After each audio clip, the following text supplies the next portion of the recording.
Hello everyone, I hope you're having a wonderful day. Today we have the NA Sunday night event. It should be a good one. We're back to the Antietam skirmish maps that we all know and love. Our first map is Pry Ford. You just saw an overview of that. And now you're getting an overview of the second map today, which is Hill's Counterattack, one we've seen a little more often. With that being said, our teams for today on the Union, we have 9th Corps, IVB, 20th New York, 6th Wisconsin, and the 2nd Mississippi. Whereas on the Confederacy, we have the Pickett's Brigade, I Corps, which consists of Walker's Division and the Anderson's Brigade, and the Shenandoah Regulars. And with that being said, I hope you enjoy.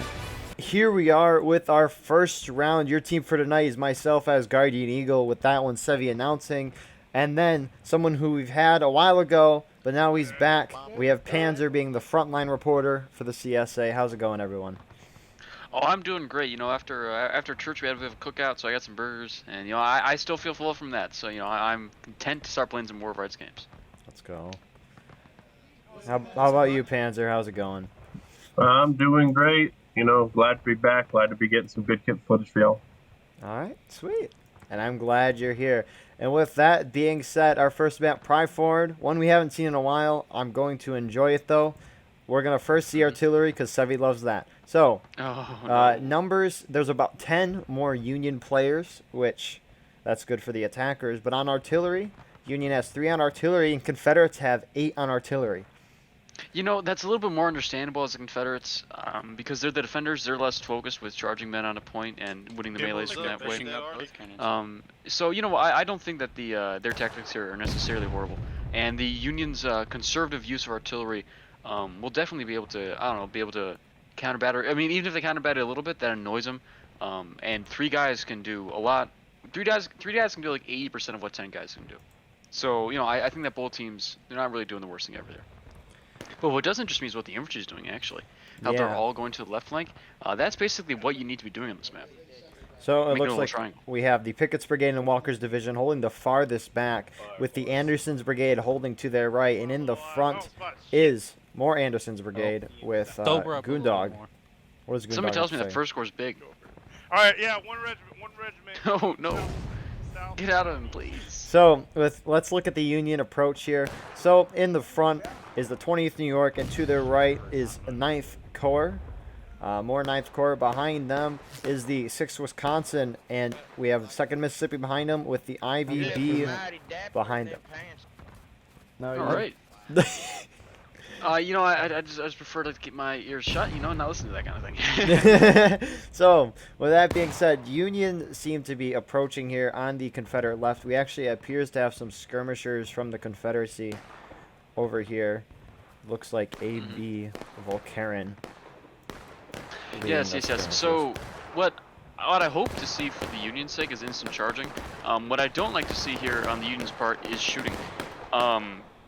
I don't know. It's not really going to do much. I often heard I heard one guy once say, "No, wait, we should wait to soften them up." And I gotta say, there's not really an easy way to soften up in this game. When you get a respawn per flag every 10 seconds, the enemy team's getting 4 respawns in every 10 seconds.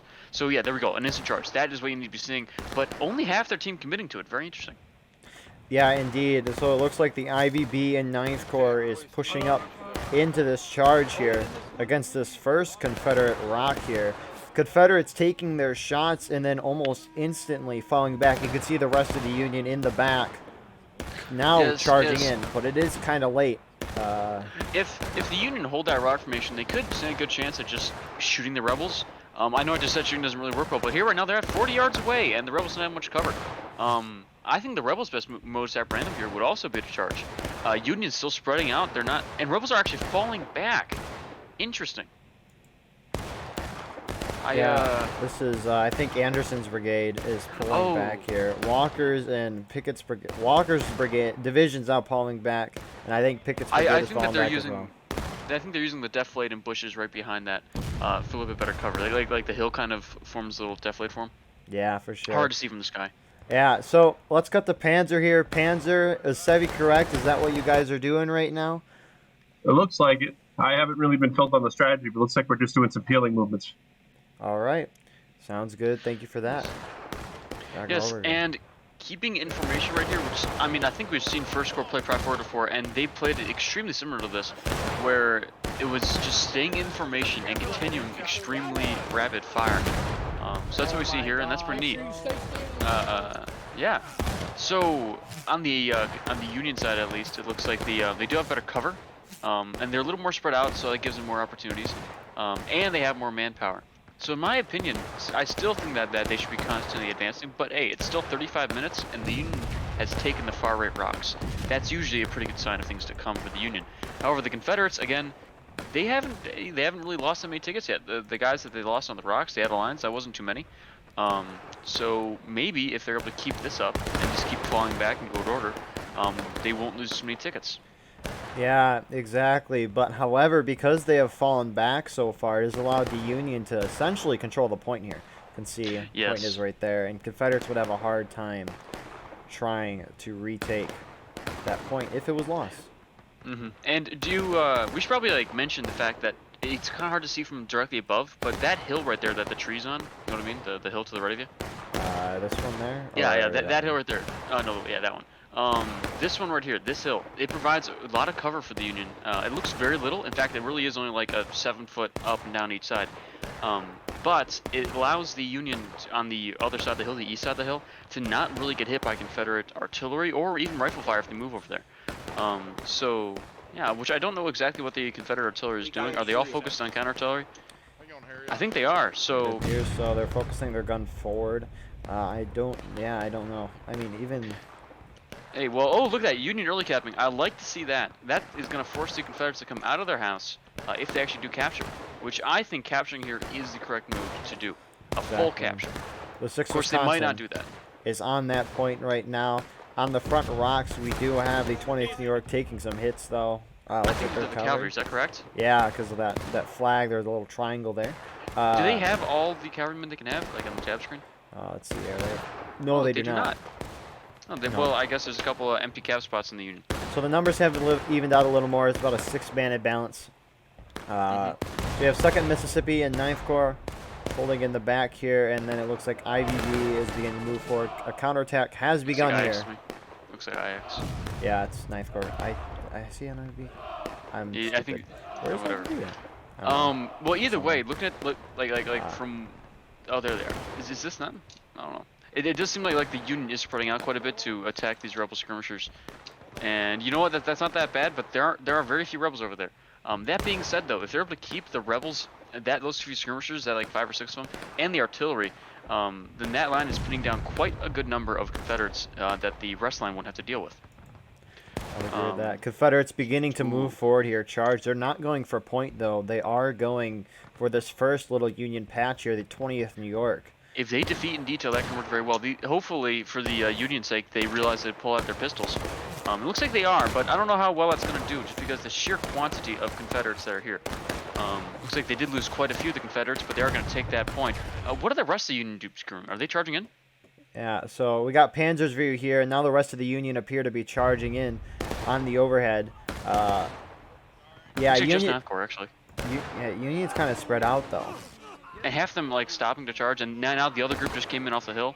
I think the Union are going to win this, but way too many losses in my opinion. Yeah, I would agree with that. Just a poor counter charge. However, just Union mass is able to overwhelm the Confederates. And a few flags away. Yeah. Union is currently losing a point to decay, so don't worry about that, guys.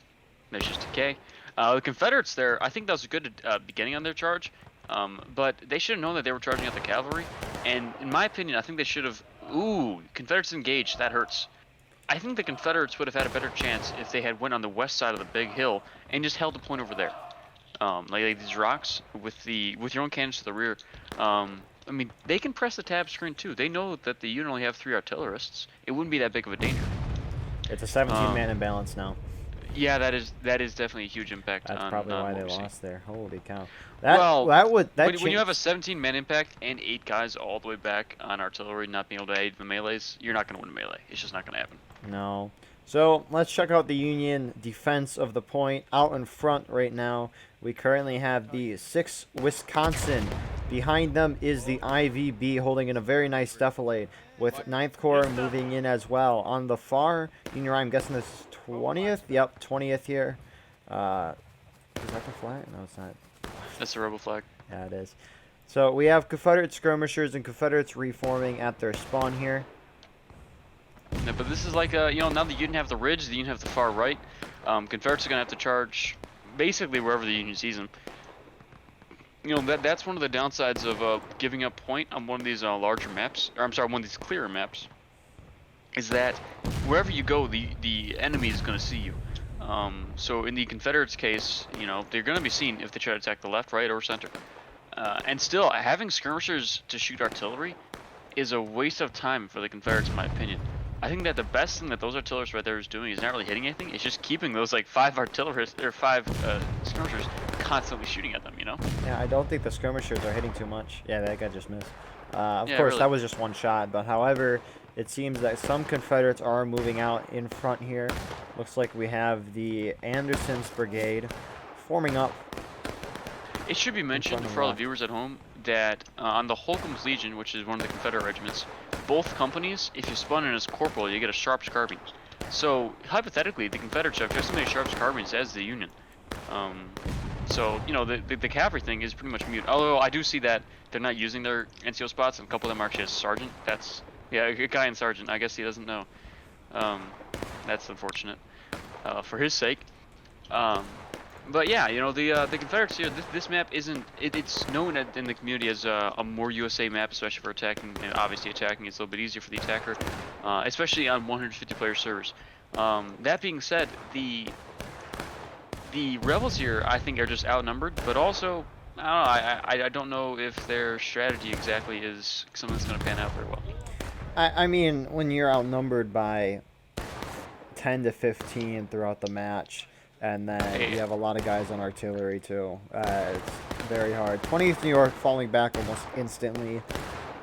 Well, yeah, exactly. I mean, they have a numbers advantage. They're not going to give it up just by dying a little forlorn thing. Exactly. They'd probably lose the flag too. How many Confederates are on artillery? Confederates now have 9 guys on artillery. That's one Yeah, more so than that's an effective imbalance of like a lot. It's 15 right now, so it's that about is like a an effective 25 24 man men. imbalance now in terms of, well, probably more Plus like, artillery, it's like 20. yeah, And then around on the 20, players and then 25 man imbalance. spectators. Union going down to the Union- bridge too. Although that is quite a bit after the Confederates had engaged. But all this means now is that even if the Confederates recapture the point, they're going to be at 37 men engaged.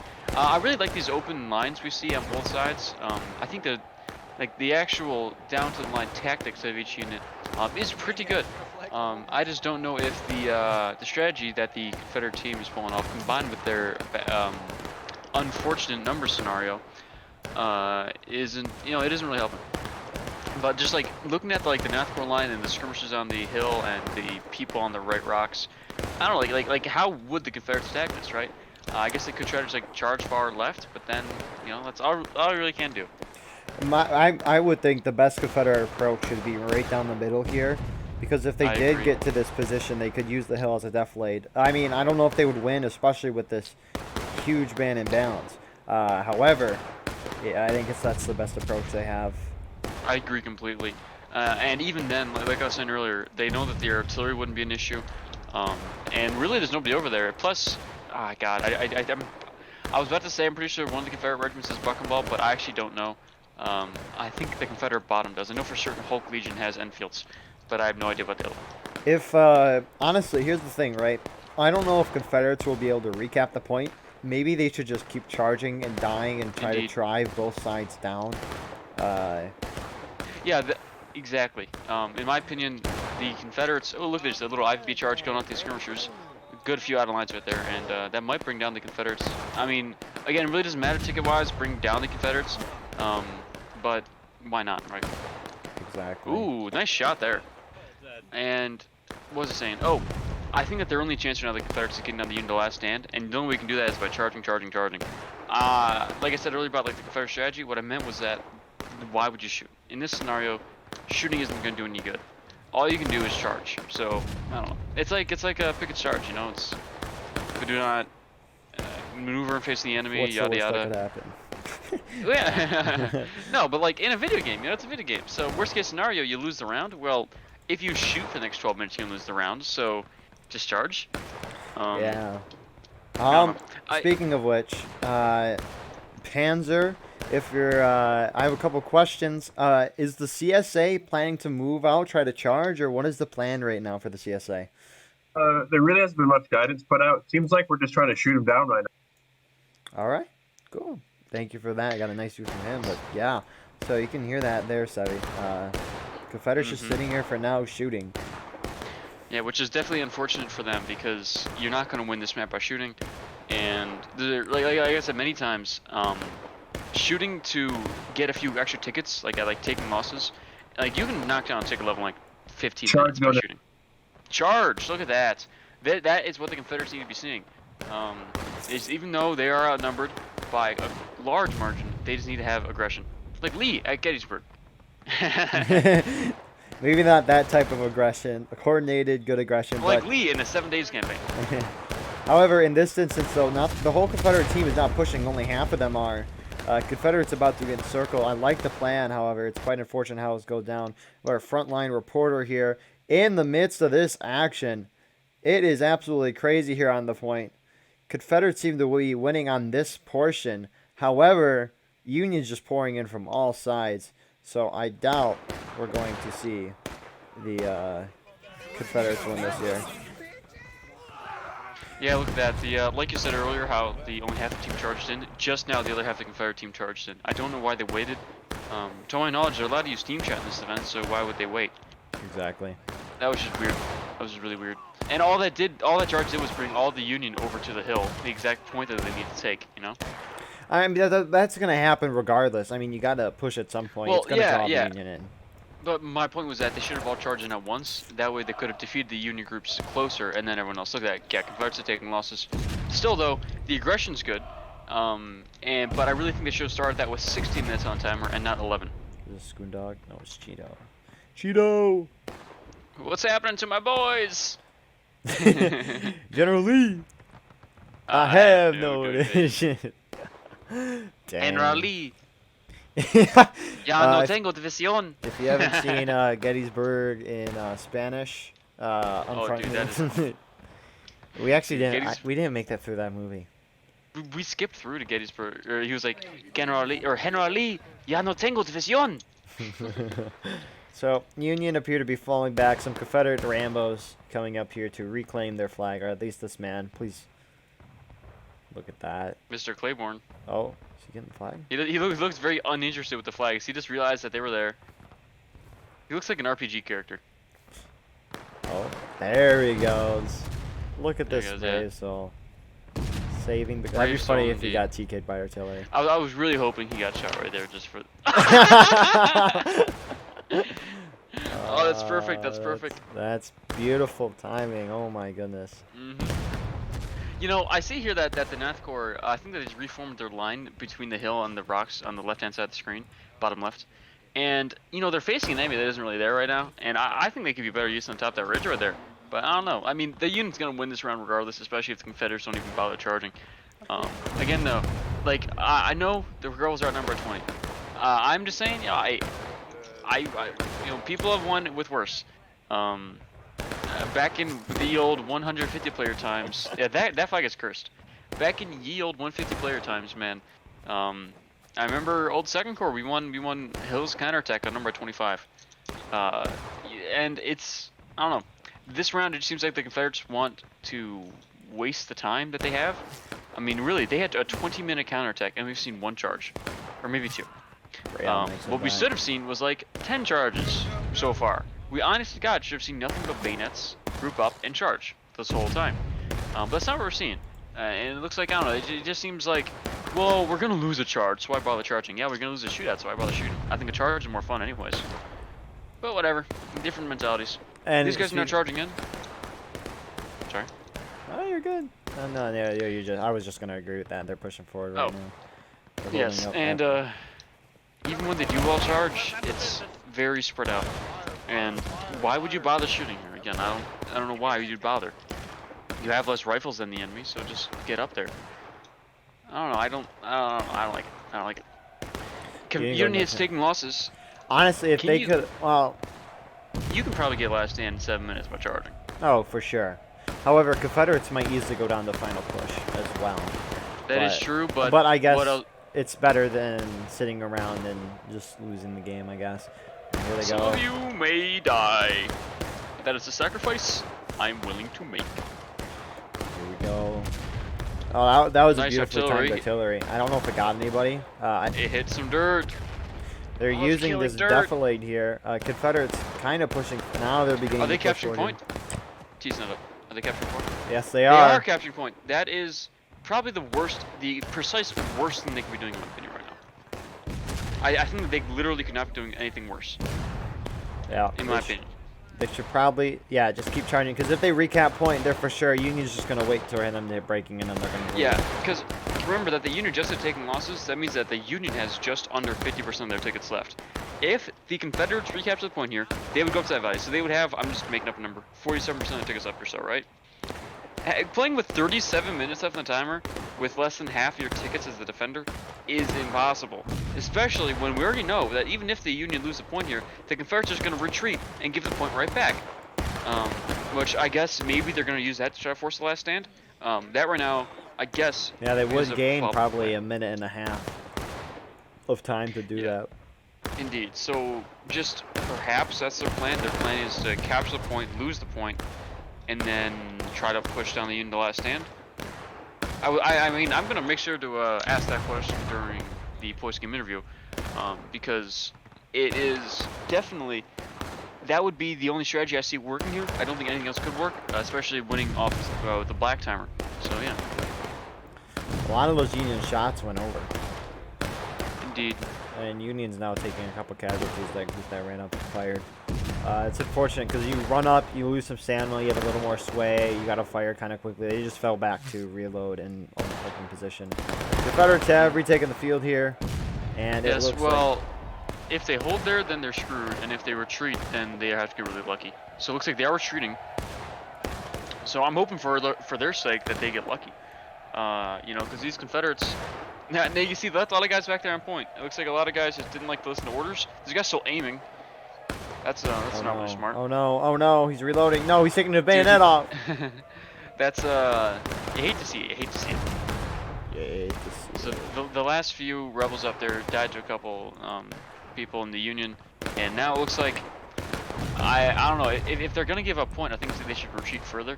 But once this counterattack starts, I'm assuming that the Union's capping right now. Once this counterattack starts, then they would have to just charge in.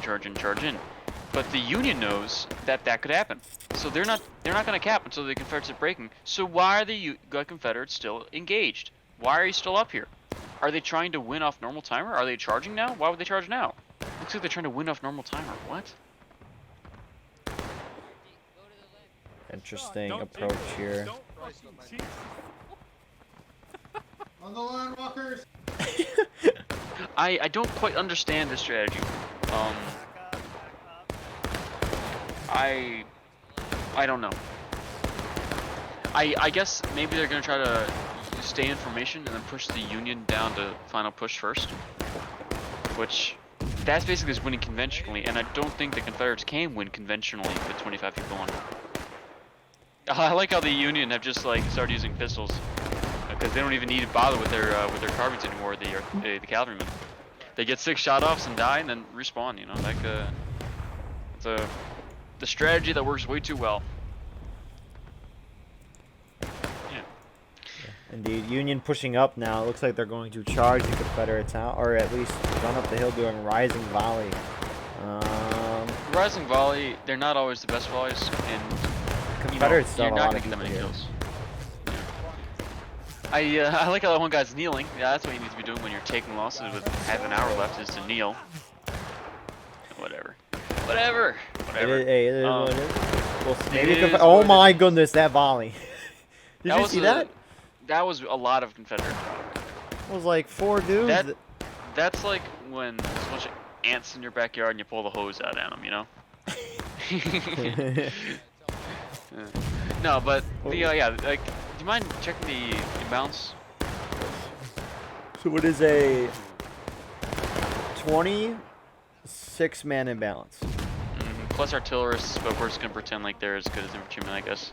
26, Plus 34, 29, essentially. 34, 29 man, 30-man imbalance. Yeah, for infantrymen at least. And when the artillery's just shooting at each other, you know, they're basically like CSA artillery shooting Union. They're not dealing an incredible amount of damage, but I think they're suppressing their own guys more than the enemy. Although one little thing I was thinking about is that the goal of the game is to beat the infantry. I'm sorry, I just gotta say, look at the blob formation that the rebels are using. They're not even forming a line like we saw the 9th Corps and everybody else used earlier. The rebels are just forming up like 5-6 ranks deep, and then getting massacred for it. It's because they're not spreading out. They're not using one-man spacing. They're just grouping up. Look at all that. All their flags are down. All of them. It's because they're all standing right next to each other in a giant blob formation. Okay, blob formations are great for marching, but form a fucking line for once. God damn. I mean, even if they were in a line, they're gonna get massacred by 30+ infantry. That is true. That is true. But they're again. All I'm gonna say is yes, it is true they are outnumbered, but that doesn't mean give up. Again, I still think that the Confederates are playing as I would say good considering the circumstances. But it seems like there's a lot of things that they would otherwise do that they're just not bothering because it seems to me like it's like we're already outnumbered anyways kind of scenario. So if the Union are going to cap, if I were a Confederate, I would be ecstatic for that and try to let them cap, you know? Yeah. So you see, like this line right here, this is perfect. Fire. Kind of a shit volley.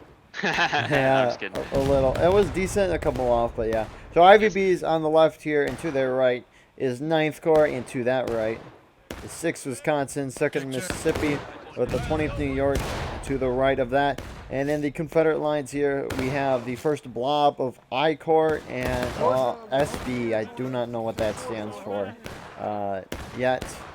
And then we have more of I think Walker's is over there, and Anderson's is over here. Yes, yes. So it is. We do see that the Union again, quite a few more, like literally 30 more, or 30 infantrymen more. So these Confederates here, like they're really their only option, in my opinion, is everybody fall back to the fucking artillery, wait for them to cap, and then try to charge them at a last stand. I don't think that holding out in the middle of the open against a much superior force has any chance of working. So. I don't know.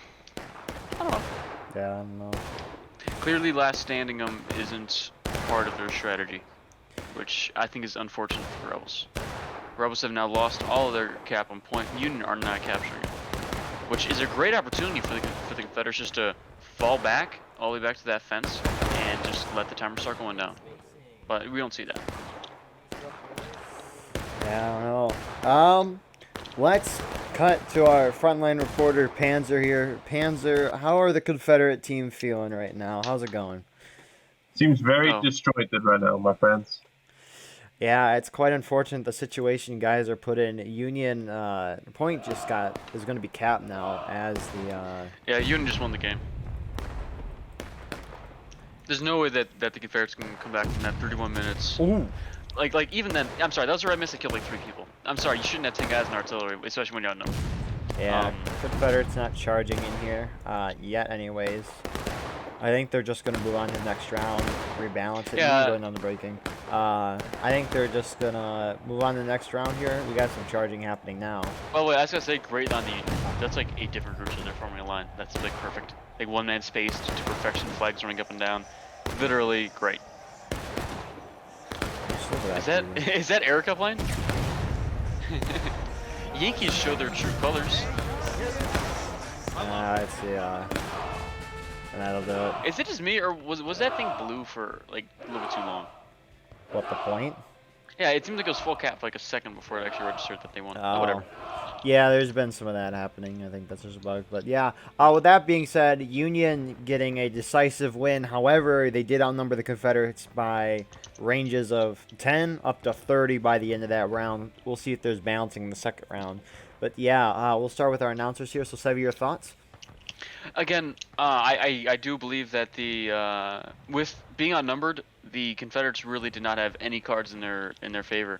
That being said, though, I think that it looked like, again, I think they played well on the individual level, but it looked like as a whole they just kind of stopped trying all the strategies that could work, and which is, again, it's completely understandable because they were outnumbered by, like you said, upwards of 30, especially considering infantrymen. So I don't know. It seemed like the Union played pretty much textbook. That's what you're supposed to do on that map. And the Confederates just outnumbered and then weren't really innovative because why would you be when you're outnumbered by such a margin? Yeah, for sure. Thank you for that. And then from our CSA perspective, Panzer, what were your thoughts? You know, it looked really good. The numbers didn't start getting whacked until about halfway through that round. I'd agree. You know, I'm not in charge. I wouldn't have played it the way we played it, but I can understand once you're at that point, everything kind of seems like why fight like that if we're still going to lose at the end. However, I do believe we could have squeaked that one out if we went super sweaty. Yeah, that is a fair point. There was some strategies, like Sevi was pointing out, like not charging in all that much. We'll never know, though. But regardless of that, let's move on to the second round, Hills counterattack. Here we are with our second round Hills counterattack. As you can see, the balance is better, especially because CSA has 6 men on artillery, so this is balanced more in terms of infantry-wise.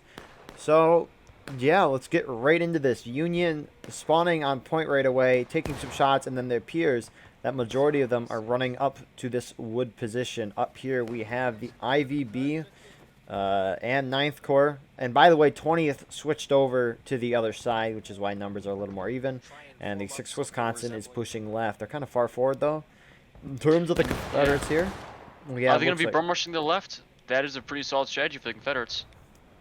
Looks Yeah. like they're full sending left. Especially with Union being spread out as is, defeat him in detail. That'll be huge, especially 5-man imbalance now. That's even. Well, yeah, on 5-man infantry. imbalance is pretty even, yeah. I remember once being, I was watching a thing about the Egyptian campaign in World War II. Anyways, I'm sorry. But he said that the defenders were at a disadvantage because the attackers could mount up all of their groups and attack in one certain section. Meanwhile, the defenders had to defend all the sections, even if they weren't being attacked. And that's basically what we're seeing here, is that the Union had to spread out evenly right and left. Meanwhile, the Confederates can just send all of their men to one side, and then they have a massive advantage. And personally, I think that's exactly what we should do as the attacker. I think we should, when possible, if you know that the enemy's going to be split up, you should try to attack them in one area. But, you know, again, there are a couple of skirmishes on the far right, but it looks like more like a token force than anything to me. It looks like the main attack of the Confederates is going to be on the far Confederate left, Union right. Pickett's brigade distracting a decent amount of Union here. We'll see how long. They're kind of waiting a while here. Well, it's still 42, but yeah, I would expect them to already charge by now. Volume. I don't like that very much because volleys usually to and fro this direction don't do much but drive down the timer. Of course, saying a group again, if you're just using the time to maneuver groups, that's good in my opinion.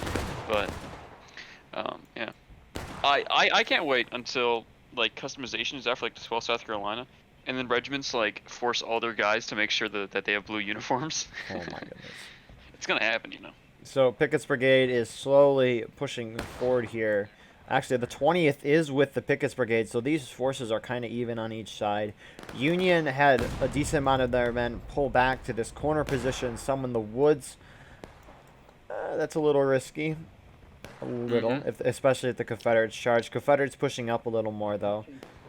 Yes, and skirmish like this is great for once you've already captured the point, but I feel like this early in the game, it's kind of worthless. If these guys continue to do firing and advancing, that could work.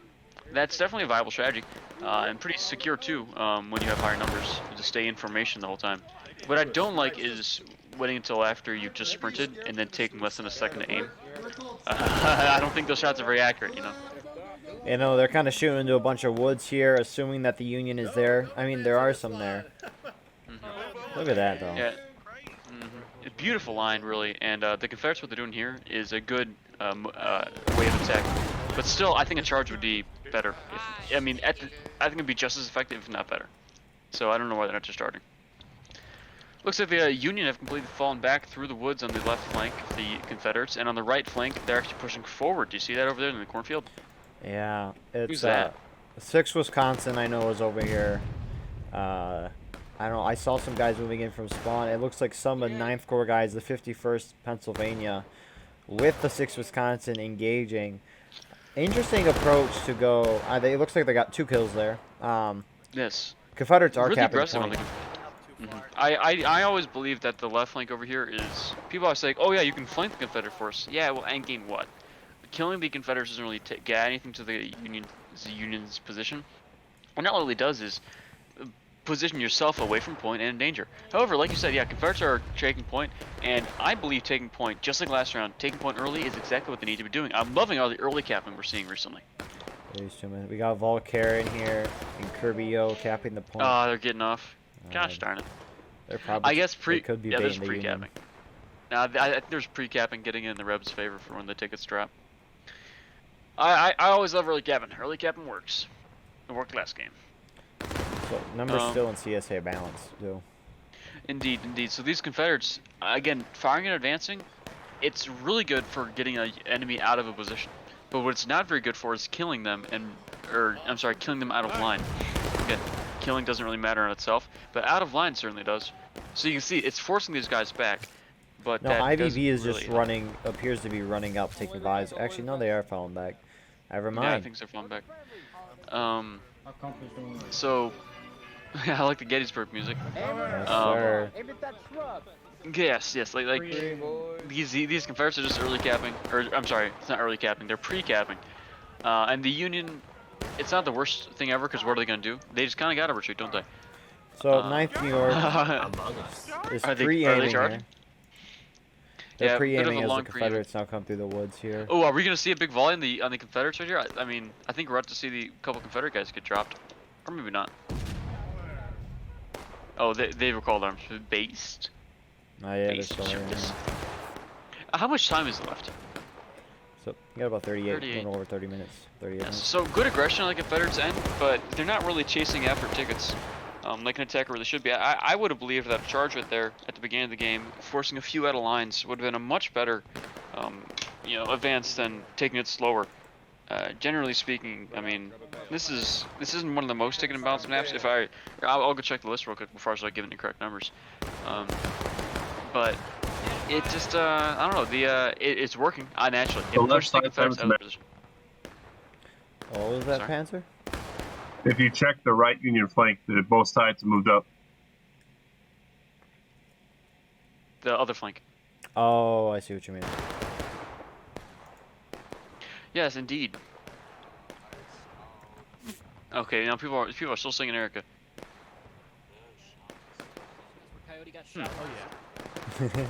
So it's one of these groups fell back, or they just got 20th kind of merged in here with the Pickett's Brigade. So it's just like shots being engaged over here. Confederates forming a nice position here. Look at that nice skirmish line. I feel like this is going to be a very long battle if it's Indeed, like this. because if those Confederates, they weren't... Right now, if you guys don't know, the viewers at home don't know, that fence the Union's on right now is actually out of bounds to the Confederates. So they physically cannot charge the Union.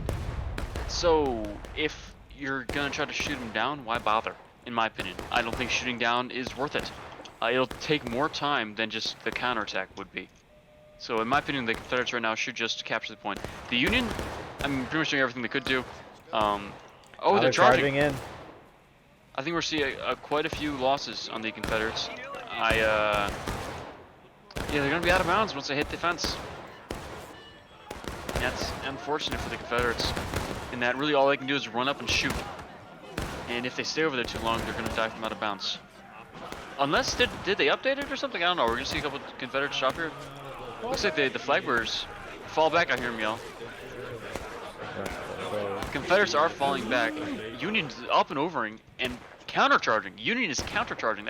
That is some uncharacteristic for at least defenders on this map. Aggression. Union were able to survive that. However, Confederates were pulling out. So I don't know. Maybe yeah. Confederates did not lose enough men. Nothing. I believe that charge is going to be ungood. Oh no. Ungood. It's going to be unfruitful for the Union. Look at this. All these guys are just going to die. All these guys right up here are just dead. Dead. And now dead. Out of line now. Yeah, nice job charging in. Very brave, but very stupid also. Will someone quote the line between brave and stupid is decided by who wins? So, that's... Yeah, I think it's a pretty funny one. Ooh. 35 minutes, still better ready. 10 minutes. Yeah, I'm not surprised though, because I mean, What is it? Well, to have There's already only been hit one engage charge. would be, yeah, but to like I was trying to like I don't think I understand right now what the Confederates are doing, because like if to get the Union down to engaged will take more time than they will gain by waiting for them. You know, because the difference between like a 20-minute and a 12-minute counterattack is 8 minutes. If it takes you 10 minutes to engaged, it was not beneficial to you. But whatever. Ooh, artillery A is lot get of over those Confederate shots went over by the infantry. there. Except for that Yeah, one, that's though, what I happens when guess, you're shooting fine. downhill. Well, It's I very mean- hard for the Confederates from their point of view to hit the Union, especially because in most areas. Did you say in place rest? Hey, FYI, it doesn't do anything. If he's watching this video, it doesn't help your stamina at all. It doesn't even help you regain health. You gain health in 15 minutes, regardless of your morale status. So, oh, if you didn't know that, if you get stabbed, you're actually healed to full in 15 minutes. Fun fact of the day for you. Of course, who the fuck survives 15 minutes in this game? that's like a third of the game. Yeah, really. It really, yeah. Well, I except never that actually one thought of not that. movie. I saw 15 minutes and I was like, oh yeah, it's 15 minutes. And then I just like, oh yeah, that's a third of the game. Well, I mean, think about it. In like 5 minutes, you'll have healed enough to be able to shrug off 2 grugs. So, Guess that's true. yeah, whatever. Union pulling up the hill, I don't believe that's a very good strategy up there. I don't like that very much. Of course, if they're pulling over the hill, that's pretty good. But holding at the bottom of the hill is good enough. I don't know why they're pulling up there. Avoid ticket loss here. I guess. 6-man but imbalance, but equal that's with basically artillery. nothing. At 180, that's nothing. So yeah, like oh god, Union really pushing forward on the far Union left, Confederate right over there. You see that? Yeah. That is not worth it at all for the Union position, in my opinion. There's Especially no if reason to advance that far forward. Especially if the Confederates charge up here. Like it provides you nothing really. And to be honest, you're gonna take skirmishing losses. It's gonna happen no matter how good you're. I mean, even in the current game status, I've seen it where like we're staying in a giant line of like 20 men, and for some reason you're in skirmishing. I think it's a bug going around. But whatever. Union's still engaged. They're still battle ready at 32 minutes. I would expect them to engage in the next 5 minutes or so, just based on the amount of action they've seen. But if things continue to be this slow and don't pick up like they were earlier, then we might just see it battle ready for quite a while. Of course, this guy's staying up there out of line. That flag bearer does not care. Is he distracting the rebels? I don't even know. But these guys are in skirmishing right now. Not a good position to be in at all, especially with the flag bearer. And you're just dragging fire to you. And do you want to die in skirmishing? I don't know. The guy's halfway up the hill. I think that's a very poor place to be. If you're halfway up the hill, that means the enemy can see you perfectly, and you don't have any deflate in front of you. And Confederate artillery has a nice spot on you too, assuming they can hit. Indeed. Well, yeah. If the Confederate artillery ever did hit that, which would take some skill, then they would definitely get quite a few kills and probably force them to move position. But like we've seen this whole game, getting a couple kills and making the Union force position hasn't really been helping the Confederates. I think at the beginning of the game, I still believe that they should have charged instead of doing a little advance and fire there. It took the position very conservatively, but why are you being conservative as the attacker? That's my question. I mean, Union's kind of falling back. Union's doing exactly what the Confederates did last round, except on this map, it's more like the meta. Yeah. And to be honest, it's a little bit, in my opinion, it's quite a bit easier to win a counterattack on this map than on Pry Ford, just because of the variety of hills and deeps and everything that you have. That you can pretty easily and pretty quickly just by burn rushing recapture the point. Which obviously, if your goal isn't to last stand the enemy, you should be charging immediately. I don't need to explain why again. Again, you're gonna take losses in the charge. You can regain ticket space on that. And so why would you shoot and lower the amount of tickets you're gonna get back later? Exactly. So yeah, a lot of just sitting and shooting here. Kind of what we saw last round, except the attackers are not capping point.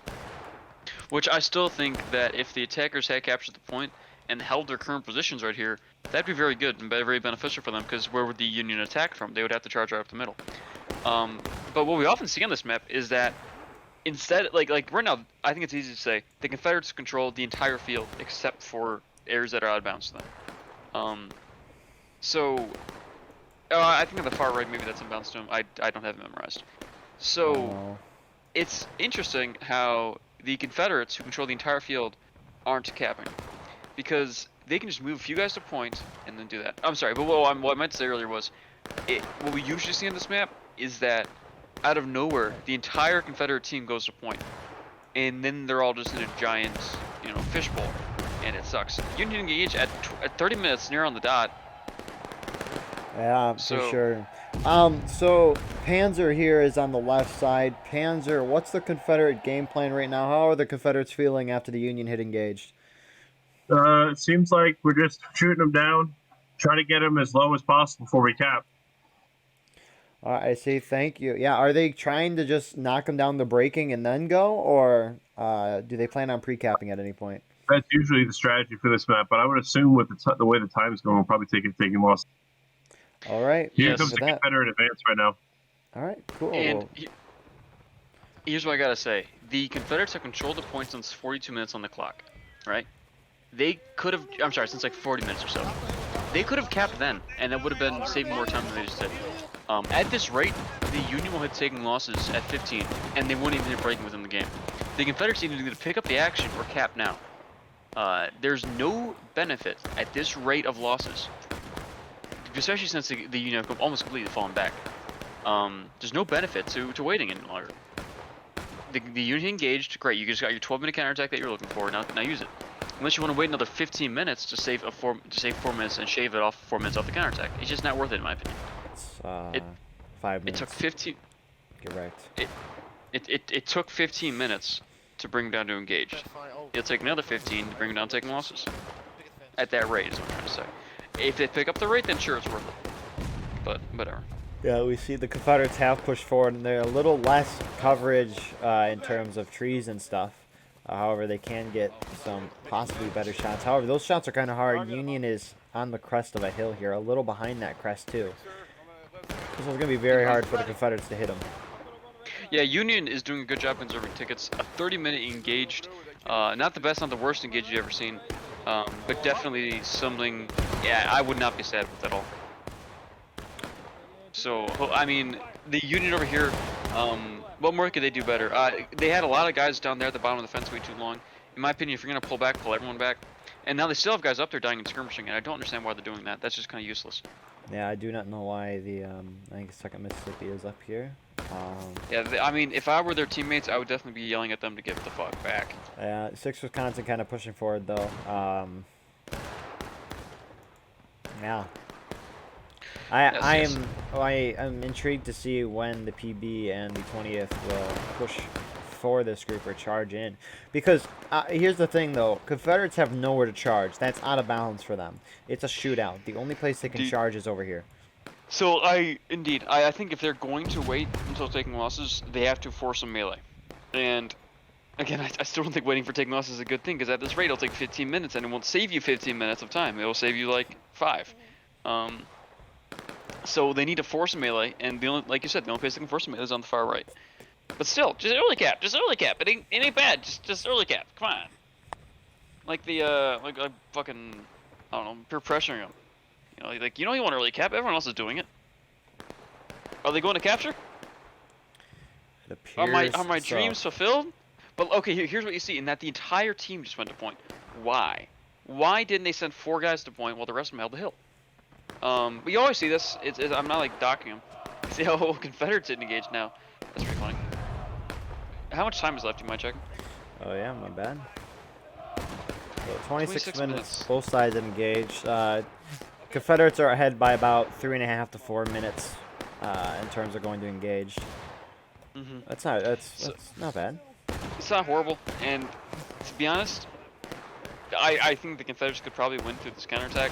I think that they would win here, given that the Union don't just immediately charge. I think that the Union should just immediately charge, unconditionally and everywhere, just charge.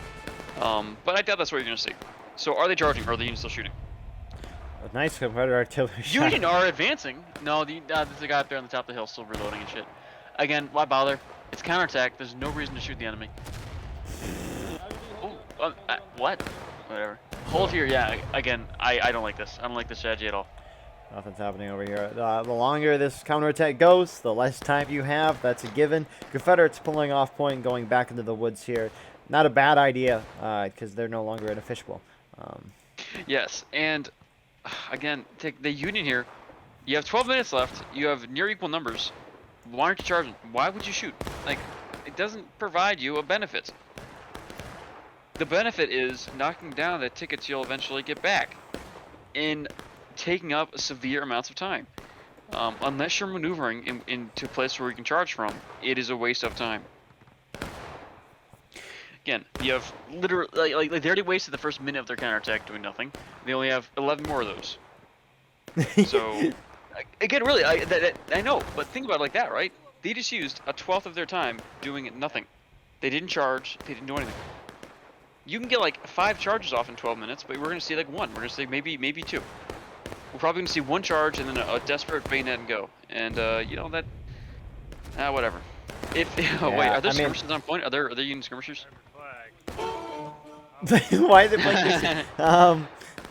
It was Abraham Lincoln's Oh grandson. my goodness. They got killed. Okay, I guess there were Union skirmishers. 6 Wisconsin pushing even farther forward. Yeah, but still, you need to, it's a waste of time. Indeed. Union playing Dixie, already giving up. They have surrendered, they have raised the rebel flag. They have now wasted, again, I know I'm saying this, it sounds weird, but they've already wasted a 1/6 of their time. They've wasted 120 seconds off the clock. That's basically a charge worth of time, you know? Like, you could get a charge off from main to point in 120 seconds. You can get a lot off in 120 seconds. Yeah. Well, 6 Wisconsin pushing ever so slightly forward. We do have these Union skirmishers here, pushing on the point. The 51st PA. I don't think they're on point yet. Actually, yeah, they. I think that they forward. that guy members of is. the group I are don't on think the point, Bush is in point, right? I honestly don't know. It wouldn't Actually, I think surprise me they if are. Bush is on point. Yeah, Wouldn't point is surprise me. going down. But again, skirmishers on point. Okay, cool. The rebels are just gonna send their own skirmishers. That doesn't accomplish anything. You're wasting your time, guys. Come on. Union Charge. charging over here, That's the furthest group away from point. That's the group they decided to charge. Right on. and it's like a half charge. Yeah, really. They might be able to win this though. Well, I don't know. There's a lot of Confederates still there with shots. Well, everyone's just kind of standing around like, we charging? No. And nobody actually wants to charge in, looks like. Maybe just miscommunication. I don't know. Hey, if the Aw. Union, you're right, if the Union had fully committed there, they would have won. But now the 6 was just falling back. Why? Why would you do that? Why would you pull back? It doesn't make sense. You're in counterattack. And the almost a third Oh, of look, the counterattack. Confederates moved their own guys to point, and now the skirmishers don't do jack shit. I wonder who predicted that. I wonder who said that the Confederates would just counteract with their own group. I don't know. I don't think anyone said that. So. Neither do I. Clearly, a genius group. The rebels did something that nobody had ever thought of before. So yeah, a third of counterattack is officially done, and the Union has done nothing. Well, I'm so sorry. You're wrong. On the far Union left, the 6 Wisconsin died. So they did something. So, so yeah, we do have Union pushing up here. Oh my god. Oh, they're charging with like a quarter of their men. And they're not even charging, they're just like moving up and starting to shoot. Why would you do that? It doesn't. I don't understand. This is a repeat of last round, except the defenders have more of a manageable. Yeah, I'm sorry. situation. The defenders here have a spawn that's closer, even tickets, and they don't have artillery. They have everything going in their favor for melee. So, just charge. Just charge. Just get everyone together and charge somewhere. Like I said earlier, they now have the benefit of being able to move all of their men to one flank and charging it, and they don't take that benefit for some reason. I do not understand why. Yeah, Union's very, very spread out too. A lot of, I guess, Rambos, and they're not Rambos because they're probably going from one place to the next. However, this Union's very, very spread out. Indeed, and there's no reason to be this spread out when you're in a counterattack. You should be regrouping up everybody and attacking somewhere. This is a waste of time. Yeah, because, I mean, the Confederates, they're in 3 kind of groups, which, if your whole team massed and charged one of them, you'd probably wipe one of them before the second one showed up. Or even like half of your team. If at anywhere half the Union got somewhere and grouped up and charged a third of the Confederates, they would win. So, but we don't see that. We see like the 6 Wisconsin charging on a group that was their size, if not larger. And everywhere else, everyone's like, okay, we're just going to shoot them down, guys. We're going to shoot them down. Well, I'm sorry. Shooting down doesn't win you the point. It doesn't kill tickets. It doesn't kill men. So I don't know. It's just useless. Oh yeah, see, Confederates keeping up their aggressiveness, and not really. It just looks like they're just advancing to shoot, which is gonna. Ooh, you could. Panzer, was that your shot? Yes. I don't know, Panzer shot and then died here before. Oh no. I don't much agree with the Confederate charging all the way down, but it looks like it's gonna win. So Yeah, I they guess are you can't. gonna win. And I mean, Confederates still have two sizable forces near point. Indeed. But then again, Confederates- now the Union could just spawn main bayonets, go to point, main bayonet point, main bayonet point. But what are they gonna do? They're probably not gonna do that. Are these guys doing that? Maybe. If they do that, that's good. 9th Corps is pushing up. Oh great, you guys are. It took you. Let me see. Now there's 5 minutes 30 seconds left. They had a 12-minute correct, counterattack, and they waited 6 minutes to do a charge. Actually, the whole I'm team sorry. is charging in here. That don't make sense. They literally could have made like 6 charges off, but like I said, they're gonna get 1, maybe 2 off. Yeah, point is still in the Confederate favor, but it is Not starting anymore. to lose. I think Union is overtaking the point right now. The Confederates, the Pickets Brigade and the 20th are now moving in. That was Confederates a are team kill. taking losses. Yes, but now Confederates are taking losses. They killed a few Yankees. And the issue here is that the Union waited 6 minutes. It gave the rebels 6 more minutes of killing. And Oh my goodness. I why? was so sorry. For what? Why'd they wait so long? Everyone's It doesn't so make far spread sense. out. Yeah, really. This just is like, again, people are. I know they're gonna defend it, but I'm just gonna ask this question ahead of time. What did they gain by waiting 6 minutes? Did they gain a position? Did they gain tickets comparable to the enemy? No, they didn't get jack shit. So, in fact, they lost tickets compared to the enemy. But whatever. They're recapturing the point, and they're probably gonna hit breaking and lose point. So. Legion. Legion has the best pistol No! ever. Oh. Legion had the best pistol ever, but no longer has it. He did have the Lamats. Clearly, that's just what the Lamat does to It's people. not in Casey's manual though, so. Yeah, I it's don't know. not in Casey's manual. There should be a shirt. We should get a t-shirt that says not in Casey's. Battle Line Network merch win. Dude, honestly, not in Casey's manual, like a little book. I would buy that. So Union's gonna recap. However, Confederates in a very good position from that counterattack, stopping that black timer and having basically 26 minutes to knock the Union down to breaking and last stand. Very possible. Confederates should. Oh, they should push it now. Union is in the middle there. I They're all agree. exposed. I believe that the Union's best place of action right now is to everybody literally fall back behind the spawn hill. But we're not going to see that. We're going to see them continue to engage, and they're going to hit break, and then they're going to lose point. My The goodness. Confederates' best point of action right now would be to attack and charge and charge and charge, but we're not going to see that. We're going to see them waiting, shooting it out, and then maybe Oh. charging the 6th Wisconsin. We can see, I don't think we're going to see melee on this left. Compared to what we've seen so far in this game, any melee we see will just be people who didn't retreat fast enough. And You hear him say heard push it help, down, but- boys. He's pushing it down tonight. Excuse me. Again, the Union, they should fall back as far as possible. Let the Confederates cap, and then try to push them down the last stand in a counterattack, you know? Again, we're not going to see that, because people just don't do that at all anymore. So I don't know why. And with 25 minutes left on the timer, the Union are not going to be able to win from taking losses. I'm sorry, with 50% of your tickets left, it just ain't going to happen. So, Oh, so oh god, look at that. Especially if you have random out-of-liners running up into the enemy line for no reason. So- Yeah, oh yeah. So a random thought. You know, Battlefield 1, you start off like spawning in an overview of a map, okay. and you spawn in. Sorry. So you choose a class in Battlefield 1, right?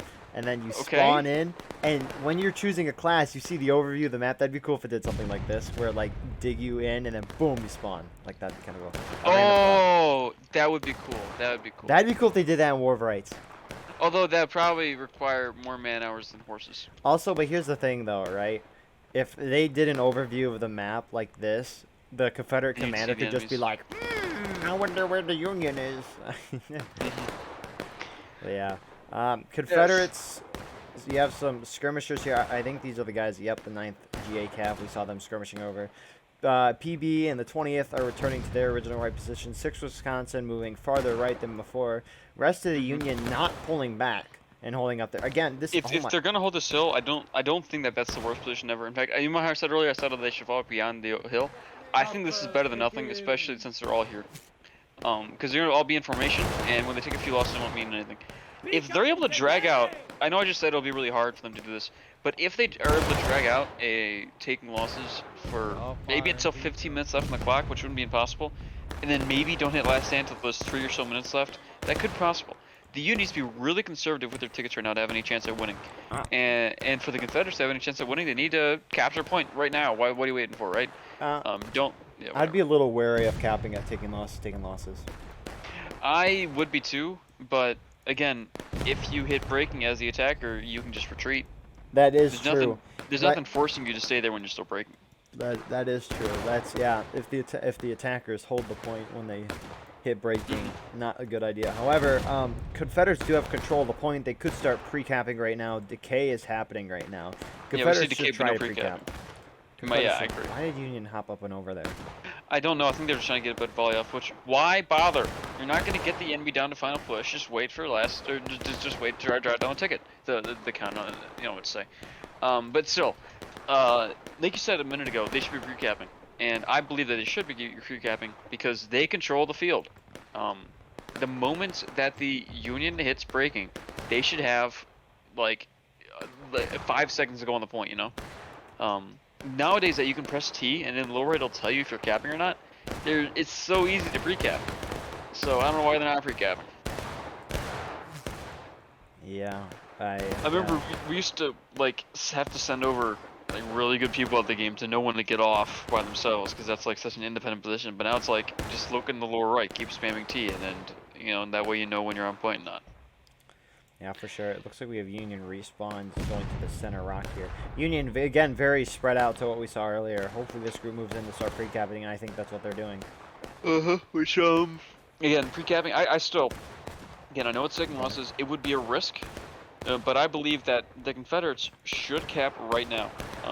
And again, I know it sounds dumb, but if they get braking, they will be able to, that's 20% of the tickets left, you know? They can I think it's less of a hassle and more convenient to just wait till braking and pre-cap.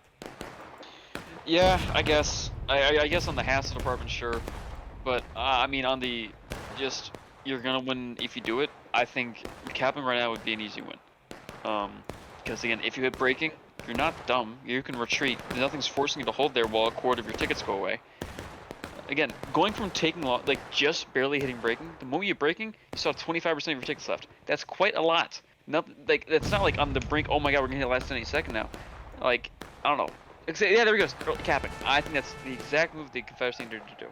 And the Union, what they need to do now is just charge, yep. And hope that the Confederates stay there. However, Union is so disorganized. Not disorganized necessarily, because they are together with their groups. They're just very, very spread out. Indeed. And what we're gonna see again is that they're not gonna charge. So that's great. I'm surprised in the Confederates early capping right there. I think that is the move that they needed to do, but I didn't think they would make it. Based on what they did earlier, I thought they were going to wait for braking. But I do believe that is the correct move. Yeah, I'm still thinking Confederates are probably still going to win this. They are gathering up in the middle. However, it's not their whole team. You still have guys way back at spawn shooting. You guys have guys in the corner. Exactly. Why are they shooting?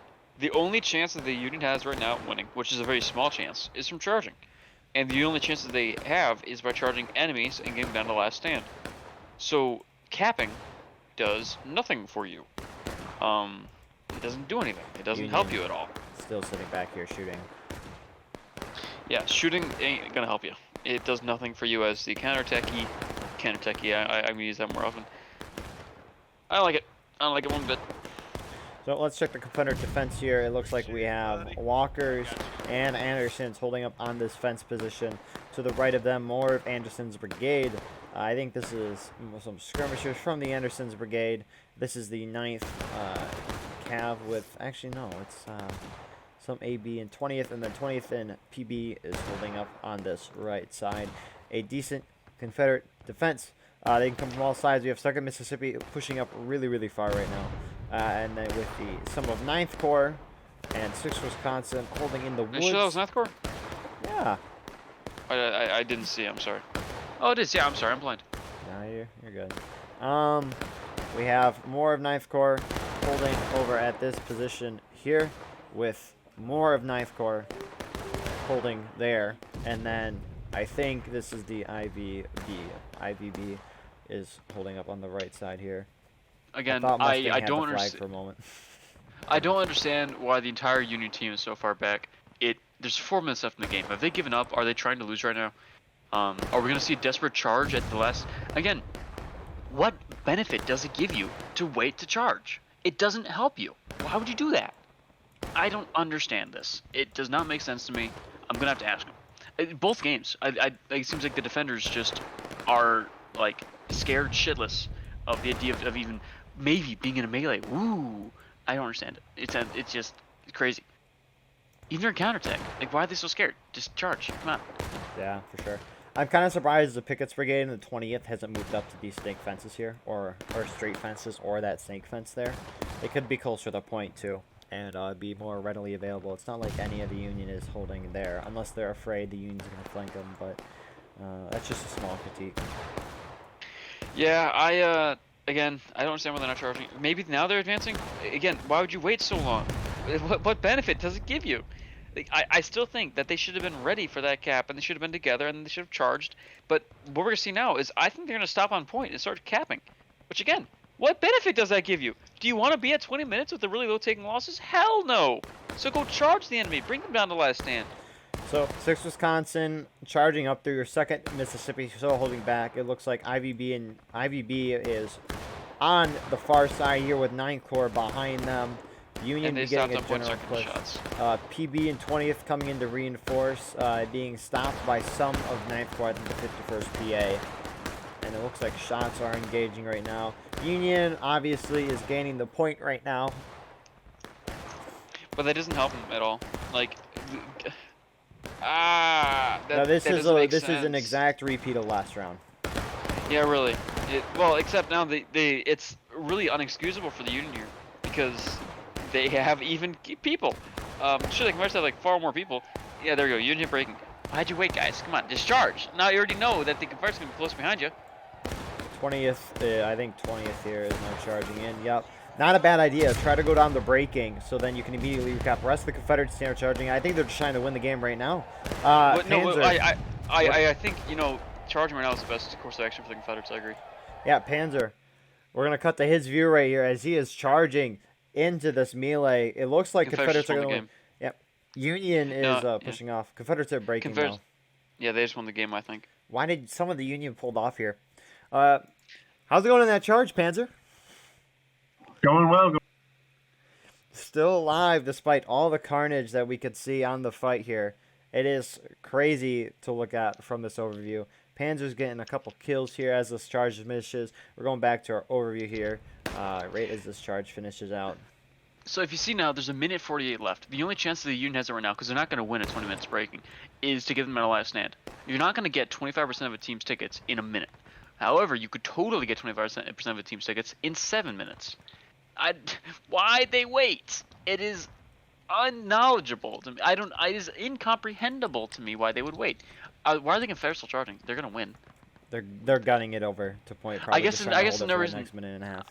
I guess that could work. If I were the Confederate commanders, I'd be content with just breaking at 20 minutes. Maybe they're just gonna hold up there on the fence. I don't know. Yeah, possibly. I guess they maybe. I mean, I still don't think that they can even hit last stand if they tried. Of course, there is overtime. With overtime, anything is possible. You can extend the game by like 5 minutes using overtime. So if we see an overtime using the last stand, that would be funny.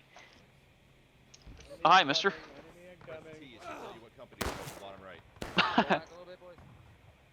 Oh, that was he was right. An enemy was incoming. I think Confederates are charging. That officer's going in. Goondog. Union is now countercharging right as they're about to cap. Yeah, and again, what can the Union do after this? 20 minutes breaking. I'm sorry, they've lost the game. It's just a matter of fact now. It isn't a bad idea. However, the thing is, they're about to cap, and now Confederates can charge out and wipe them all and get them close to last stand. In fact, I think that the Confederates' best mode of activity would actually, again, I guess it's a little bit risky, but like I said earlier, they still have like 20% of the tickets left there. I mean, they were at no risk of taking the last stand at any of that melee right there. Now they're immediately charging, and that's precisely what the Confederates needed to do. Yep. That's Which, beautiful timing for them. I think the Confederates were a little bit too reserved at the beginning, and waiting all the way until 30 minutes left to bring the Confederates or the Union down to engaged, that could have hurt them.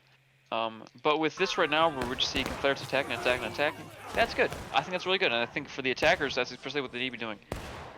Worst case scenario right now is that it's a final push last stand scenario for the Confederates. I think the only thing the Union could do right now is to hold on point in a big information line. But we already see that there's guys who fell back to the far right. Why? Why would you give up control of point? What does that give you? You are in breaking. Force the enemy down to final push. It's the only chance you have now. Now you can't force them down to last stand using counterattack because you gave that chance up. Union hits last stand, so they've lost. And Confederates can just sit back and shoot for. They have 20 minutes. Yeah. Even if they hit final push soon, like they're still probably gonna win. Yeah. Crazy. We didn't see last stand last round though. That's a difference, Sevy. That's a difference. I think that this round and the other round have only a few similarities. The similarities pretty much start and end at the fact that the defenders are kind of pussies. So Smokey's leading the second miss behind the Confederate line. I don't think the Confederates would expect this one move. Why? What good does that do? You just, I mean, at this point, the only thing you can't do is try to force the enemy down the final push. And how are you gonna get him down the final push? You fucking charge him. So I know it's a counterintuitive, but shooting it out with the enemy while you're in last stand is like the last thing you should do, unless you have a stone wall. Yeah, Confederates are kind of spread out here too. Still, 18 minutes left. Even if they final push, that's a long final push to get on this map. I don't remember the exact. I'm pretty sure it's like 3.5 minutes, or maybe 4, something like that. Yeah, whatever. These Confederates, I think they won quite a while ago when the Union, during that first counterattack, didn't charge for 6 minutes. I think that they had a great chance there, but they didn't use it. Oh, I was wrong. It was exactly 3 minutes. Okay. Second MS causing that to happen. Indeed. So that little Union charge right there. That's what I was talking about. The charge gets them on the final push, not shooting. Now there's 3 minutes. If the Union win a melee and then keep the Confederates off point after it, they win the game. However, the Confederates already have more people alive than the enemy, and half the Union guys are like looking in the wrong direction or not even on point at all. So, I think I'm willing to bet the points already going in the Confederates' favor. Is that true? Yeah. Yeah. Okay. So I think they I don't know. It looks like the Union can't really win the scenario, in my opinion. You can hear the pump it ups. I love to hear that.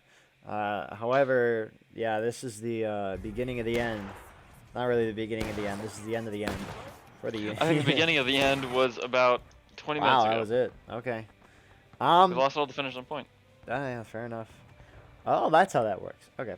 So, yeah, a very kind of repeatish round of the first round that we saw. Sevy, your thoughts? Yeah, so I think that this round just goes to show that it isn't just numbers and shit, is that the defender's strategy definitely matters a lot. And the defenders were playing very well at the beginning, where they didn't engage until 30 minutes. That doesn't sound very good, doesn't sound very flashy, but a 30-minute engage is a pretty good one, especially on this map, where the Confederates have a lot of opportunities to force engagements. I don't think the Confederates really forced enough engagements at the beginning. Look at how many more losses the Union took. I believe a large number of those were informational. They look at that, mostly information. Which, again, that was why they really were able to stay up as long as they did. But once they just allowed the counterattacks to go on and on and on, they tacked on actually 15 minutes to this game. So like I said, near the end of the beginning, where it was at that rate, it was gonna be really hard for them to hit last stand and breaking. But the Confederates simply said, okay, at that rate, sure, but then it's early capped. And what does that do? That adds on more time. And more time for the defenders isn't exactly a good thing. So I think that the Confederates played very well, especially in the middle and end of that round, and the Union played very well in the beginning, but then I just think fell apart when it came to attacking. All right, thank you for that. Panzer, your thoughts? Yeah, first map, it was an interesting round. You had some, issues with the balance and I think strategy. Everyone was like, let's just do whatever for that first round. It was fun. Second round, it was very textbook. It's usually how it goes. There's a little bias for the CSA on that map. You have the artillery advantage, and you have with rifles. And then you have the Union. They played very passive in the beginning. really whittled out the clock, and eventually the CSA just decided to push. And it's very textbooks, usually how it goes. Got a little close at the end there, but that was, I think, just not going sweat mode. It was just kind of autopilot at the end there. All right. Thank you for that. And yeah, with that being said, we'll see you guys in the post-game interview. Hello, everybody. Here is our nice good dog. Here's our post-game interview for the NA Sunday night event. It was a good one. We had two maps. Our first map was Pry Ford, which the Union was able to win, and then our second map was Hill's Counterattack, which the Confederates were able to win. Both very similar outcomes in terms of what happened. But yeah, so on the post-game interview tonight, we have myself as Guardian Eagle, who was announcing, along with Sevi. Hi. Was I supposed to say something? Yeah. Oh, hi. Yeah, there's Sevi. And then with that being said, we have a couple Union representatives tonight. First, we have Mustang. Hey, how's it going? All right, thank you. And next, we have Hawkeye. Hello, hello, hello. Sweet, thank you. Those are our Union representatives. Sevi's dying. And then for our Confederate representation tonight, we have York. Hi, York. We're with the Black Shoes Battery, the artillery for I-Corps. Okay, thank you. Next, we have Cheeto. Hey, what's up again, fellas? I just want everybody to know I'm still Goondog's daddy, so thank you very much. And then last but not least, we have El Dictator. I probably butchered Hey, Goondog! I'm the El Comandante of 6 motherfucking Georgia, Walker's Division. All right. I'm sorry. Is it common that these Georgians fuck mothers? Well, I'm originally Floridian, sir, so I don't know. Oh, okay. I'm not. We see that a lot with the refugees from Alabama. or from Illinois. Oh. So, Shut Cheeto. with that being said, let's move on to the first round Pry Ford. We'll start with the Union since they did win that map. Union, what was your strategy going into that round, and how did you react to the ever-changing battlefield? I guess I'll go first. It was actually, we had a strategy from the beginning. We took that right side really quick, and that was from the get-go, and then we just spread out after that and just try to keep the CSA back. We early capped, but there was a good decision on our part just to force the CSA out and to come to us. But yeah, pretty much we just held our positions and make sure they couldn't recap. They played hard. We did outnumber them by I forget what it was, like 10 or something like that. So that played to our advantage. Sorry about that, CSA. But overall, fun first map. Yeah, a lot of fun. All right, cool. Hawkeye, anything? Yep, I kind of just would agree. That was pretty much our strategy, is to take the right and then cap and force them out and use our number advantage as well as ticket advantage on attack map. I will say we did have to dodge around a little bit from Artie, but that's typical playing Pry Ford when you're capped and you're trying to hold. But overall, what we also would do is we would move units either to our left or right when needed based on countering movements of the Confederate forces. But that's kind of what we did tonight. All right. Thank you for that. And then on to the Confederate representatives. What was your guys' strategy going into Pry Ford, and how did you react to the ever-changing battlefield? It was basically hold the left, stay in the defilade, and put the artillery down. Unfortunately, that number advantage would hurt pretty bad, especially towards the end. It was up to 26. We just couldn't hold.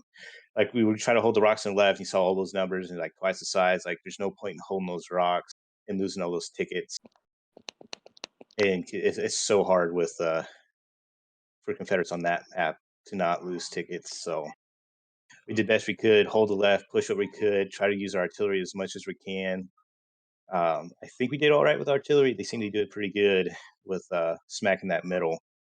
But yeah, you guys were really good with artillery. It was really hard to push. We just did not have the numbers to do it. And then next map, kind of jumping ahead, but we were able to balance out the guys, send some guys over, so that was helpful. So that was a good battle. It was pretty ruffled around though.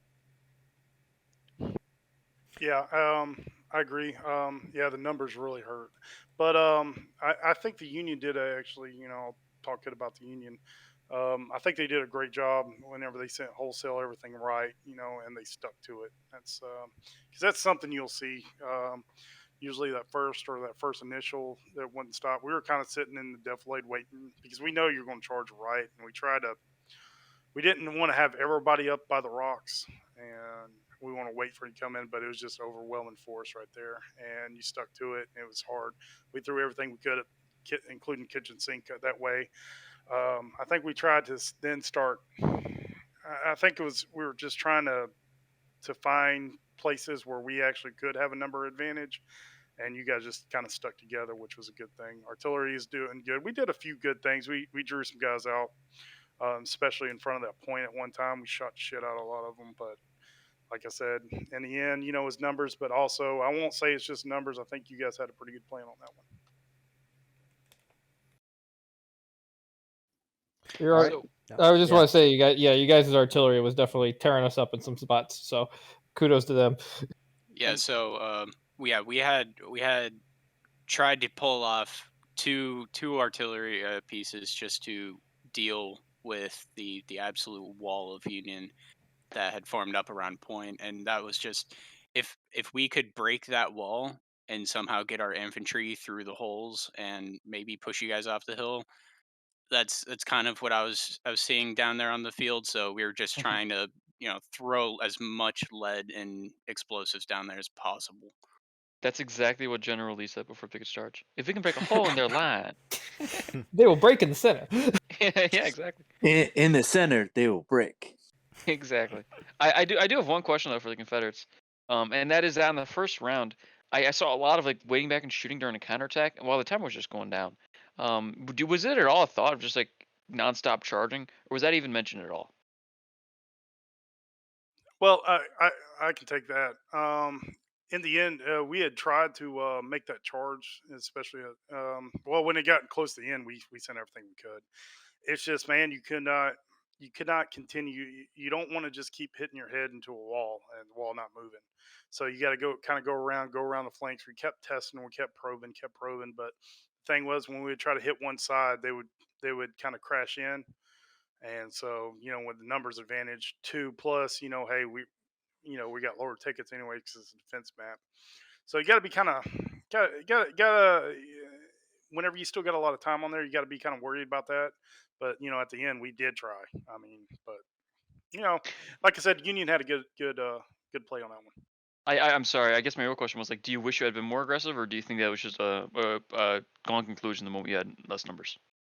I wouldn't. I'll never really say that. Of course, there's stuff that we can improve on. But it's kind of tough. And I think the times you were talking about, we were down like 26. So I don't know. You could have done either or, but in the end, numbers will match. Plus, the Union had great placement. So I think it's a mixture of that. I don't mean to just give them just because they had more numbers. No, the Union had a good plan on it. So I'll give them that. But yeah, I mean, of course we lost. So you'd always wonder, well, what if we had done this? But we tried it a couple of times, but just couldn't get through. Sounds reasonable. All right. With that being said, we'll move on to the second round here. So on Hill's counterattack, Confederates are able to win, so we're going to start with them. Confederates, what was your strategy going into that round, and how did you react to the ever-changing battlefield? Yeah, just take that left and hold it. We don't really care about the right. I mean, we had a unit over there. I think it was PB if I remember correctly. They just kept the pressure up over there, did what they needed to do, and then we just took the left and we just held it because then it's still the high ground. So that was basically all of it, and everything else worked around holding that left hand side of the field. Oh, why'd you guys decide to do a firing in advance thing instead of charging? For fun. We figured we saw everything go left. So I was like, you know what? Let's have the guys line up. Let's have a little fun. We had a even ticket because you guys sent some guys over, which was much appreciated. So we're like, let's move in. We're knowing the woods. Let's suppress and move forward. We haven't done this in a while, and it looked like it worked because on the post battle, it looked like some guys died. I don't know how many, but it looks like we pushed somebody through, and then we just went through and held that left side and fought it out with you guys. Indeed. Any other Confederates have thoughts? Yeah, yeah. On that side, like I said, I think we actually outnumbered you guys by 9 Mustang, if I'm correct. Which I don't remember. it's a tough Union map on that one too. I mean, a Union can win it, but it's going to be tough down number. So, but I think we got really aggressive on that left side. I like that aggressiveness that we showed on that left side after the firing and the role play stuff. But after we got over there, we got pretty aggressive. We attacked that corner. That's probably the second time I've done that, and it seemed to work out pretty well for us. But like I said, the Union did get us down to final push. So I mean, my hats off to them. Yeah, we were kind of amazed that you guys actually pushed all the way down to the fence because I haven't seen that strategy in a long, long time. Like before the 300 player server update. Mhm. Yeah, there's some spots where it's still in bounds and then it's out. It's weird down there. Once you can I'm find pretty your sure. little hole. I'm pretty sure that the deeps are generally speaking out of bounds. Like the more you jump over, it's out of bounds. But Yep. like the fence line exactly is the mark. No, it's actually about 10 yards in front of the fence lines out of Yeah. bounds. It Yeah. is. Yeah, you Oh, can Yeah, get down there, but there's a part on that fence that is not. But it's like you'll cross out of bounds, but then you'll be in bounds. It's something weird. It's like it's not even. we have Yeah, to but measure that. as soon as we got that left side, like all we needed to do. I mean, it's a ticket game on that map, Yep. So we gotta just send out a small contingent, cap up point, force them in, um, and then from there it's clean up. I mean, we got thrown off twice, um, and then unfortunately they were hit with that 19-minute last stand. So that it's was just pretty weird. yeah. The 19 minute last time was kind of base though. It paused the timer for a while. Yeah. And I'd like to give my shout out to PB. They stuck with it the entire map. I think they did a pretty good job with the artillery Mhm. on that second map too. So I know they're not here, but PB was excellent tonight. Yeah, they did what they needed to do. So good job on them. All right, sweet. Well, that being said, off to the USA. What was your guys' strategy going into that round, and how did you react to the ever-changing battlefield? So pretty much similar strategy. We wanted to hold that right side as they were pushing the left, which was our right. So we wanted to hold that side as much as we could. Obviously, the overwhelming force pushed us back to the fence, so we decided to hold that fence and then the hill behind it. And then on the left side, kudos to 6th Wisconsin, shouting out to people that aren't here. 6th Wisconsin did a great job on the left side, just holding off and keeping that left side covered for us, while us in 9th and 2nd Mississippi were moving around the fence towards the hill there. But yeah, overall, that was our strategy, was just to hold as much as we can, keep them off point. We were able to push them back a couple of times. But overall, it was just a really, really tough battle, but really fun battle. I had a great time. Kudos to the 1st and the CSA for doing a great job. Hawkeye, any thoughts? Sure. So one of the strategies I like to play on that map, and we kind of did it, was once we lost, which is our right flank and their left flank. So once they pushed us off and took the initiative of taking it, we kind of fell back. I had 9th New York kind of go up to the top of the hill, the silhouette, to fire directly at the forces there, but then fall back behind the defilade to reload and keep going up to try to help conserve tickets. 51st, what they would do is use the undulations behind as a way to screen the bounce between helping 9th New York, but also going to the left and helping 6th Wisconsin when they would need support, or we would look to see if we can push more on our left or their right flank. And yeah, it is a kind of a tough map to play as Union on there, but I thought our just at the right times for the most part. Numbers you, as much as possible. Obviously, at the end, it kind of hurt. What's that? I'm sorry, your mic just kind of cut on my end. Is that? I don't know. Yeah, it was in and out there just for that last couple seconds though. Oh, no worries. Sorry. Yeah, we I thought our charges went at the right times based on the ticket counts, how that map plays. So we were obviously our goal was really to try to get you guys to final push as soon as possible. But obviously, it just didn't work out with the ticket numbers. So definitely kudos for you guys. It was a tough fight. Was it in one of those counterattacks? I believe the first time there was a taking loss cap.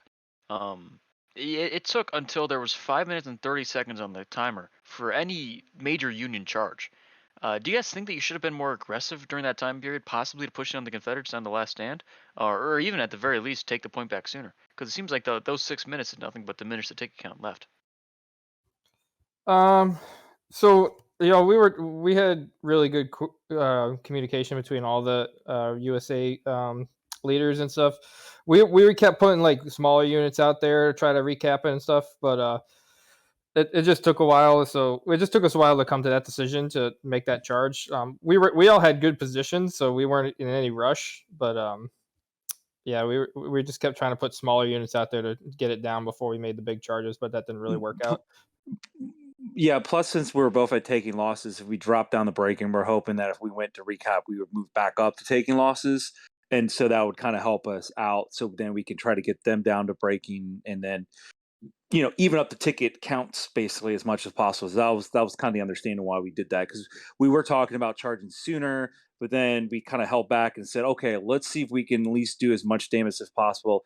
We know we're going to drop the breaking probably before they will. They've already capped it, so we just need to go and recap, and then hopefully see what happens. Now, fortunately, we dropped the breaking and we went in, or right as the charge began, but then they dropped the breaking as well too, and I kind of just like throw it out. So, but it was worth the shot.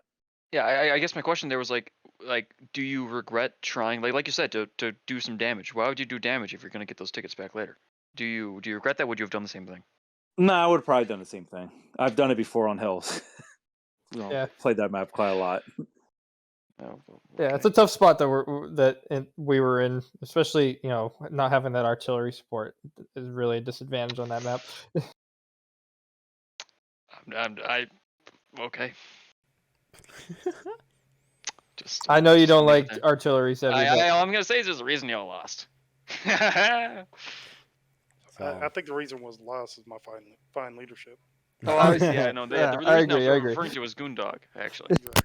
Yeah, the Goondog was the only reason. Yep. Goondog, did you have a Lamat? Actually, Also, special shout out to 20th New York for coming over in second map and helping us out. They actually did a good job too. 20th I was actually going to blame the loss on 20th New York. So.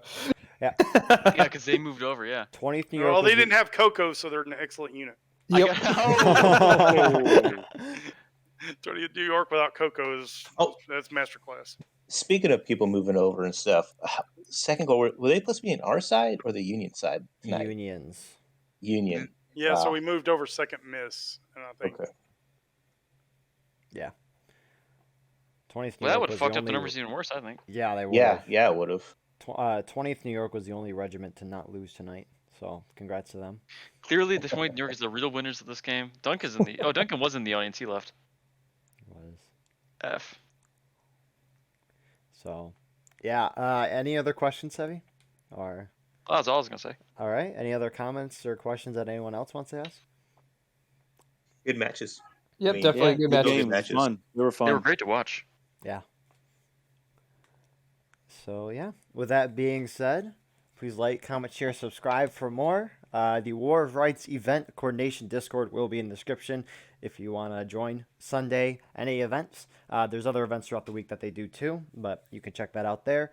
Everyone in the post-game interview, if they want a social media link, that'll be in the description as well. All the regiments that participated in this video will also be in the description if you're interested in joining any of them. And with that being said, yeah, hope to see you guys in the next one. Have a good night. See you guys later. Cue the music. Cue the music.